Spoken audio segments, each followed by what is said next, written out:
And we found very quickly how hard it is to create a sacred space and to create a business where we want people to connect with their wiser selves and simply have people show up that were there to stimulate themselves, distract themselves, numb themselves, whatever else. They were doing anything other than connecting with their wiser selves. I can't even describe to you the amount of liquor bottles that we found during these yoga retreats, not to mention some of the horrendous things that happened because of people being wasted and destroying property. There was even a man on the retreat who is vegan and was really healthy and didn't eat any meat or dairy or anything, but he got so wasted he literally pooped his pants and left the soiled underpants in his room for our staff to clean up.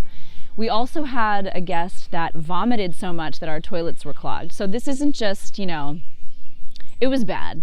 And we had to face a tough decision, which was, do we want to just fill our rooms with people? No. We worked so hard. This was a purpose-driven, mission-driven business that we left successful careers to start. We didn't just want anyone. So what did we start doing? I started getting really clear on who I wanted to bring into Minuvita and started an interview process. Normally when we have groups, there's a teacher who brings his or her own students to our space. And the first step was people would ask, send me your brochure. Rather than just make it about, hey, book us, we're open, yay, yay, yay, which is what most people want bookings, I started with some introductory information and clearly stated we only accept groups on an application basis. Here's all the information you need to know. Here's the cost structure, et cetera, et cetera. If you would like to be considered, let me know when you can speak for an interview.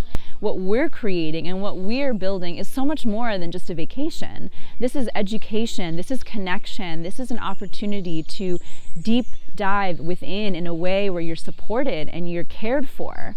And we give so much to our groups, and anyone that has ever come to Minuvita on a retreat knows that so deeply. I tell you this story to encourage you to think about who your ideal client is, but not only who the ideal client is, but also how are you drawing boundaries and learning to say no when it doesn't make sense?